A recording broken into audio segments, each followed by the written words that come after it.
Hey, Little Treehouse, Book 3. The Terrifying Tale of Terry's Underpants.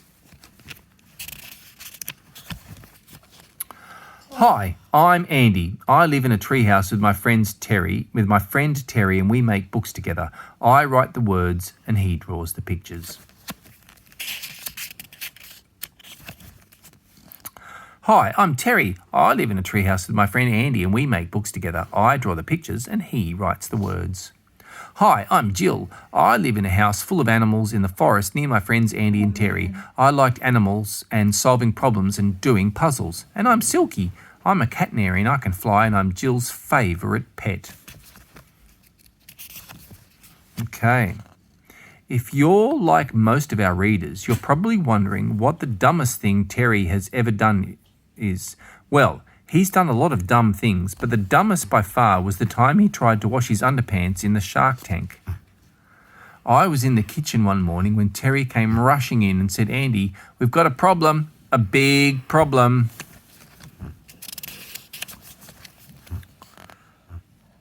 What sort of problem? I said. The sharks are sick, said Terry. They ate my underpants. Why would they do that? I said. I mean, how did they even get them?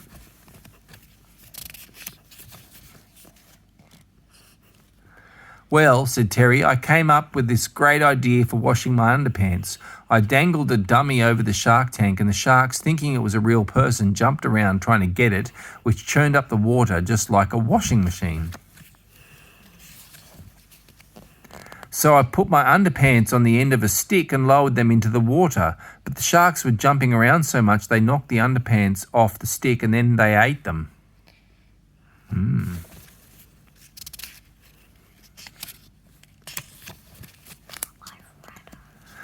Now the sharks are just lying on the bottom of the tank and they've gone a weird green colour. They don't look very well, do they? What are we going to do, Andy? I'm not sure, I said. If only we knew somebody who loves animals and knows all about them and lives close by so they could get here in a hurry. Yeah, said Terry. Somebody like Jill. Yeah, I said. Somebody exactly like Jill. Hey, I know, said Terry. Why don't we call Jill? Great idea, I said. So we called Jill and she came straight away in a flying cat sleigh pulled by 13 cats. To the treehouse, fast! We met her at the shark tank. Those poor sharks, she said. I'd better get in and take a closer look. You've got to hand it to Jill. She really loves animals, even sharks. We watched as Jill and her cats dived into the tank and set to work. Jill tried acupuncture, dorsal fin massage, guided meditation. You are in a cool, deep ocean. You see a body thrashing helplessly. Shark aerobics. You put your dorsal fin in, you put your dorsal fin out. And motivational movies. Eek! But nothing seemed to work.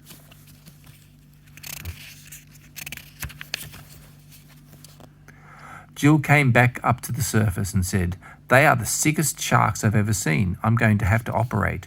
Operate, I said. Yes, said Jill. I'm going to have to perform open shark surgery and I'm going to need both of you to help. Cut open a shark? No way! We tried to explain we had stuff to do and couldn't say. Can't stay, stuff to do. But Jill persuaded us that helping her to make the sharks better was more important. Well, she pretty much insisted, actually.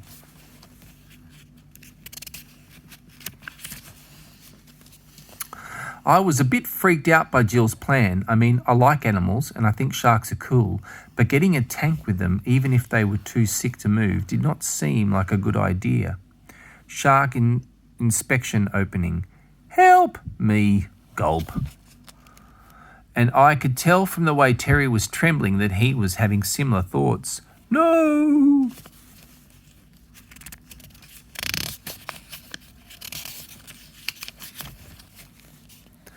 But Jill and the sharks needed our help, so we knew we had no choice but to put on our wetsuits.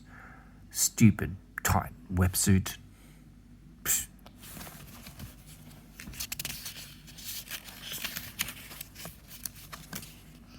And followed Jill into the tank.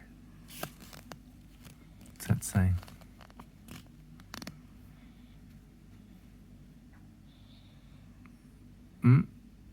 My, what big teeth you have. I don't know if you've ever been in a tank full of man-eating sharks before, but take it from me, it's pretty scary. The sharks look even bigger down there than they do from up on the surface. I was worried about the sharks waking up and getting hungry while we were operating, but Jill gave them each a dose of Dr. Numbskull's Sleepy Shark sleeping potion and assured us that it would keep them quiet. I hate needles.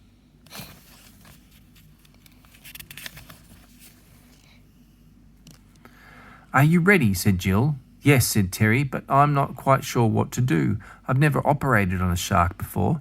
It's not so hard, said Jill. You know how to work a zipper, don't you? Sure, said Terry. I love zippers.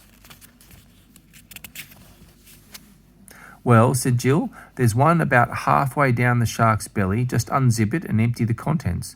Wow, I said. I never knew sharks had zippers.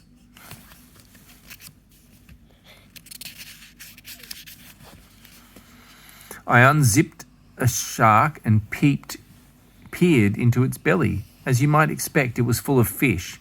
I couldn't see any sign of Terry's underpants, but I did find a sort of large round object. I reached in and pulled it out. What is it going to be? Hey, look what I found, I said. It's Captain Woodenhead, the pirate's wooden head. Captain Woodenhead is a terrifying pirate we had a lot of trouble with, but that's another story. In fact, it's a whole other little Treehouse book.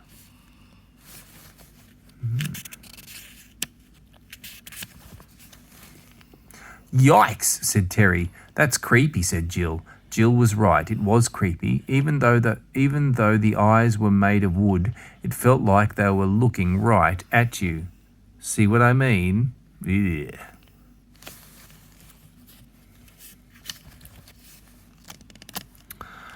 Andy, said Jill, stop creeping our readers out with that pirate head and keep looking. We have to find those underpants.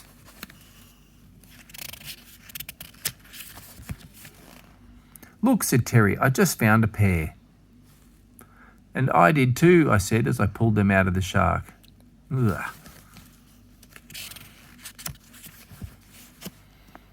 And here's another pair, said Jill, holding them as far away from herself as possible.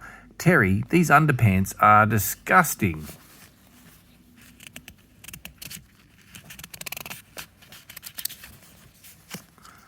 I know, said Terry. That's why I was trying to wash them. How many did you wash? Jill asked. Just 3 pairs, said Terry. Well, that means we've got them all, I said. Will the sharks be okay now? Said Terry. I think so, said Jill. The best thing for them is to be zipped back up and then they can rest. The cats and I can take it from here.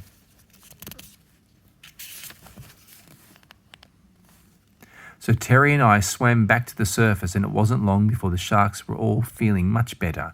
But, like I said, of all the dumb things Terry has ever done, I think that was definitely the dumbest. Don't you? The end.